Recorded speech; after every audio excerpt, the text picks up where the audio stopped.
আমার সুরের প্রতি গভীর আবেগ। একদম বাচ্চা বয়সে যখন সে কান্না করত, তখন তার মা তাকে গান গেয়ে ঘুম পাড়াতো। ক্যাসেটে গান শুনলেই চুপ করে যেত, যেন গানের সাথে তার আত্মার সম্পর্ক। আস্তে আস্তে যখন বড় হলো, সে টিভিতে সঙ্গীত বাংলা, গান বাংলা চ্যানেলে গান শুনতো আর শিল্পীদের সাথে গলা মেলানোর চেষ্টা করত। শুনে শুনে সুর, তাল, লয়, শব্দ শিল্পীদের সাথে গলা মেলানো। একদিন টিভিতে সে শ্রেয়া ঘোষালের একটা লাইভ কনসার্ট দেখে মুগ্ধ হয়ে গেল। শ্রেয়া ঘোষালের আত্মবিশ্বাস আর কণ্ঠের প্রেমে পড়ে গেল সে। মনে মনে ভাবলো, গান দিয়ে এভাবেও মানুষের মন জয় করা যায়। সে মনে মনে শপথ করলো, একদিন সেও এমন হাজার হাজার মানুষের সামনে দাঁড়াবে, গলা ছেড়ে গাইবে। অনিমা জানালো তার মা বাবাকে সে গায়িকা হতে চায়, কিন্তু তারা বললেন, গান দিয়ে কি পেট চলবে রে, পড়াশোনায় মনোযোগ দাও, গানটা শুধু শখের জন্যই গাইতে পারে। বান্ধবীদের যখন সে বলতো একদিন শ্রেয়া ঘোষালের মতো হাজার হাজার মানুষের সামনে গাইবে, তখন তারা হাসাহাসি করত, বলতো পাগলের সুখ মনে মনে। মন খারাপ হতো, কান্নাও পেত, কিন্তু হাল ছেড়ে দেয়নি কখনো। নিজের মতো অনুশীলন করে যেতে থাকে। অনিবার সামনে এলো প্রথম সুযোগ। স্কুলের বার্ষিক ক্রীড়া প্রতিযোগিতায় গানে প্রথম স্থান অধিকার করল। বিচারক মুগ্ধ হয়ে গেলেন তার গান শুনে।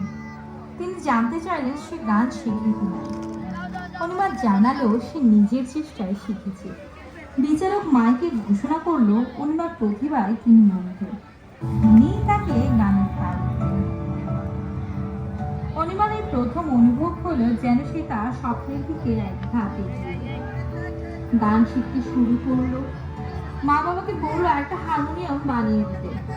তারা বললেন, টাকা পয়সা অপচয় করে লাভ নেই। আশেপাশের লোকজন বলল, গানের পেছনে সময় দেওয়ার থেকে টিউশন করো, টাকা আসবে। এসবে কান না দিয়ে তার শিক্ষকের কাছে গান শিখতে থাকে। স্কুলের, পাড়ার ছোটখাটো অনুষ্ঠানে গান গাইতে লাগলো। গান গেয়ে ফেসবুকে, ইউটিউব আপলোড করতে লাগলো। সবাই তার গান শুনে বুঝতে লাগলো অনিমার কণ্ঠে আসলেই জাদু আছে। তার কণ্ঠে যেন স্বয়ং মা সরস্বতী বসে আছেন। বাধা পেরিয়ে অনিমা এগোতে লাগলো। সে বুঝলো তার সুখ, দুঃখ, আবেগ, অনুভূতির একমাত্র প্রকাশ গান। গান তার আত্মার খোলা। সে উপলব্ধি করলো, যদি তোর ডাক শুনে কেউ না আসে, তবে একলা চলো। আজ অনিমা শুধু তার গ্রামে নয়, সারা দেশে একজন স্বনামধন্য গায়িকা। হাজার হাজার মানুষ তার গান শুনে ছুটে আসে।